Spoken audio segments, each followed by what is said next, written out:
ASM info viewers அனைவருக்கும் வணக்கம். நான் உங்கள் டாக்டர் ராஜலட்சுமி, சித்த மருத்துவர். இந்த பதிவில் எதை பற்றி பார்க்க போறோம்னா, இது பெண்களுக்கான பதிவு. என்ன அப்படின்னா, பெண்களுக்கான பதிவுனா பெண்கள் தான் பார்க்கணும்னு இல்லை. உங்களுடைய தாய்க்காகவும், இல்லை சகோதரிக்காகவும், மனைவிக்காகவும், ஸோ இப்படி அவங்களோட அக்கறை இருக்கக்கூடிய ஆண்களும் பார்த்து தெரிஞ்சுக்கக்கூடிய பதிவு தான். ஸோ யூஸ்வலாக என்ன அப்படின்னு பார்த்தீங்கன்னா, மெனோபாஸ் அப்படிங்கிறது ரொம்ப ஒரு இக்கட்டான சூழ்நிலை. பட் ஆனால் அப்படிங்கிற ஒரு தன்மைக்கு இந்த சொசைட்டி பெண்களை தள்ளுது. ஏன்னா இந்த மெனோபாஸ் ஆகக்கூடிய காலம் அப்படின்னு வச்சுக்கோங்களேன், வயது அப்படிங்கிறப்ப ஒரு 45 வயதுல இருந்து ஒரு 53 வயதுக்குள்ள, ஸோ 55 வயதுக்குள்ள இந்த 10 வருட காலம் தான்.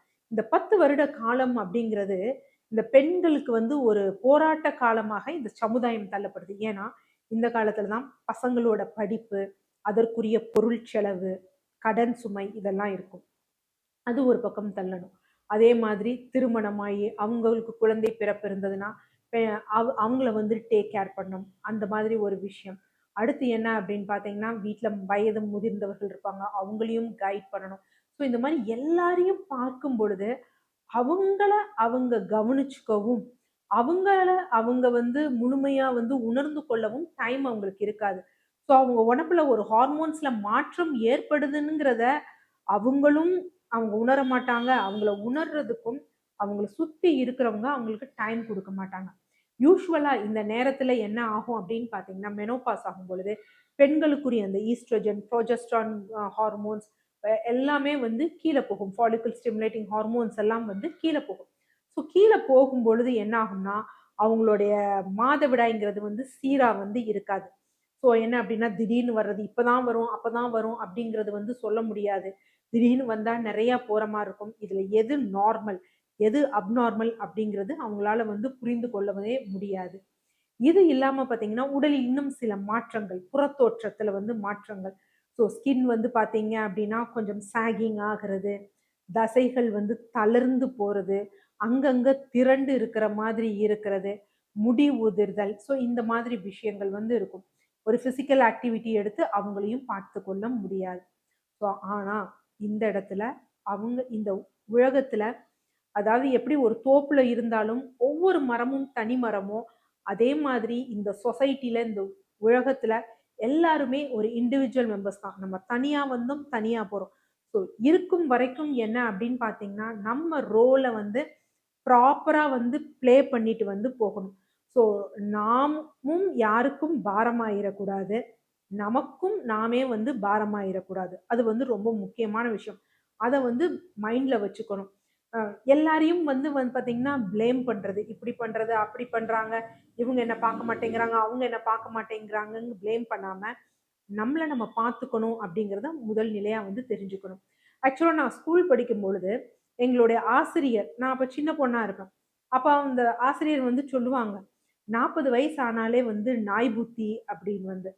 பட் ஆனா அவங்களோட புரிதல் ரொம்ப தவறு அப்படின்னு நினைக்கிறேன். அது நாய் புத்தி எல்லாம் கிடையாது. அவங்களோட அந்த ஸ்ட்ரெஸ், அந்த ஹார்மோனல் ஃப்ளக்சுவேஷன்ஸால அவங்களுக்கு வரக்கூடியது.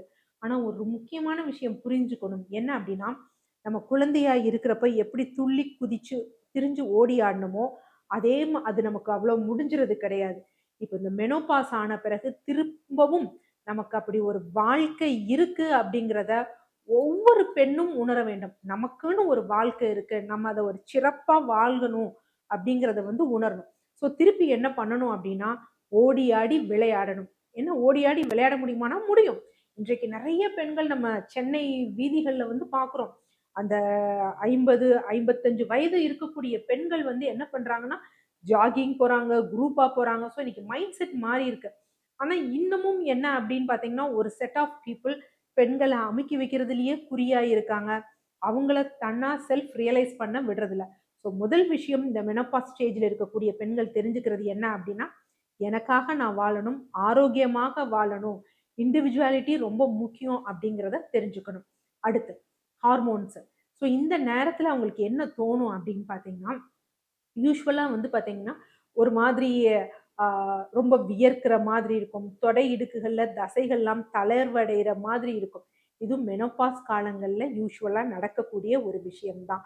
அப்ப இத பேலன்ஸ் பண்ணணும்னா மசில்ஸ வந்து நம்ம டைட்டன் பண்ணணும். ஸோ மசில்ஸ் நம்ம டைட்டன் பண்ணோம்னா வாக்கிங், யோகா இந்த மாதிரியான ஸ்ட்ரெச்சஸ் இதெல்லாம் பண்ணணும். இதெல்லாம் பண்ணும் பொழுது என்ன ஆகும் அப்படின்னு பார்த்தீங்கன்னா, நம்ம மசில்ஸ் வந்து திருப்பி டைட்டன் ஆகும். மசில்ஸ் நல்லா இருந்ததுன்னா, இந்த மூட்டுகள்ல வலி, வேதனைகள் வராது. எலும்பும் தேஞ்சு போயிராது. நான் 2 டம்ளர் பால் எடுத்தா தான் எலும்பு ஆரோக்கியமா இருக்குங்கிறதெல்லாம் தவறான விஷயம். உங்க மசில்ஸ நல்லா ஸ்ட்ரென்தன் பண்ணீங்கனாலே, உங்க எலும்புகள் வந்து ஆரோக்கியமாக இருக்கும். அது வீக்கா இருந்தா தான் எலும்புகள்ல இருக்க கால்சியம்லாம் பிளட்டுக்கு வந்து வந்து வெளியேறப்படும். ஸோ அதனால அதுல கான்சன்ட்ரேட் பண்ணணும். அடுத்து 3வது முக்கியமான விஷயம். மெனோபாஸ் காலகட்டத்தில நம்ம உணர்ந்துக்கணும். யூசுவலா இந்த நேரத்தில முன்னாடி நமக்கு 28 டேஸ்க்கு ஒரு தடவ, 30 நாளுக்கு ஒரு தடவ பீரியட்ஸ் வந்து வரும். இனிமேல் என்ன அப்படின்னு பார்த்தீங்கன்னா, அப்படி இருக்காது. சிலருக்கு என்ன அப்படின்னு பார்த்தீங்கன்னா, கொஞ்சம் முன்னாடி வரும். சிலருக்கு ஒரு 2 மாதம், 3 மாதம் கழித்து வந்து வரும். இப்ப இந்த முன்னாடி வருது அப்படிங்கிறப்ப, நம்ம எப்ப விழித்துக்கணும் அப்படின்னா, 15 நாளைக்குள்ளேயே எனக்கு பீரியட்ஸ் வருது அப்படின்னா, அது என்னமோ குறைபாடு இருக்கு, தவறு இருக்கு அப்படின்னு சொல்லி மருத்துவர் இது பண்ணும். அப்படியெல்லாம் இல்ல. 19 நாள்ல வருது, 20 நாள்ல வருது, 25 நாட்கள்ல வருதுன்னா பிரச்சனை கிடையாது. மாதவிடாய் தள்ளி போகுது, 2 மாதம், 3 மாதம் தள்ளி போகுது அப்படின்னா, ஹார்மோன்ஸ் குறையும் பொழுது இப்படிதான் வந்து தள்ளி போகும். ஒரு தொடர்ந்து 3 மாதம் இப்படி தள்ளி போகுது அப்படின்னா, மருத்துவர்கள போய் பார்க்கணும்.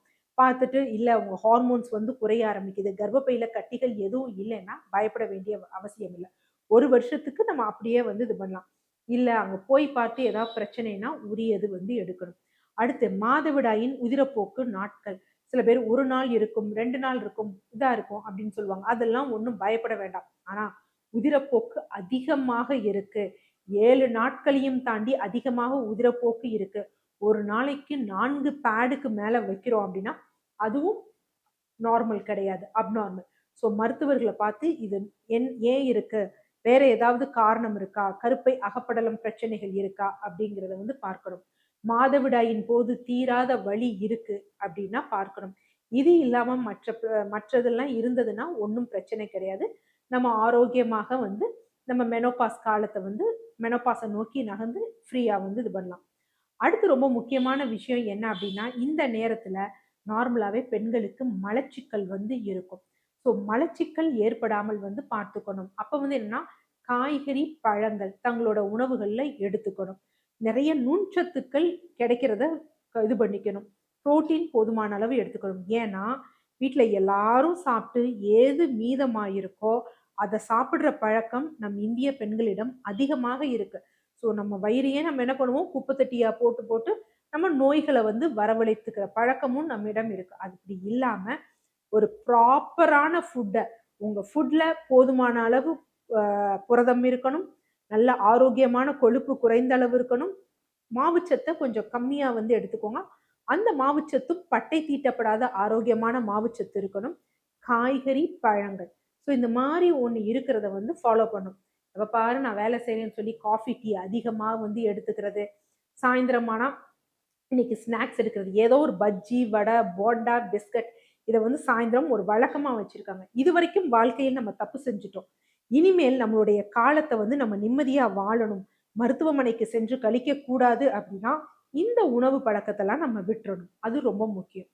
இந்த மாரி இது பண்ணிட்டு தினமும் ஒரு 1/2 மணி நேரமாவது பிசிக்கல் ஆக்டிவிட்டிக்கு ஸ்பெண்ட் பண்ணணும். அது எதுவானாலும் சரி.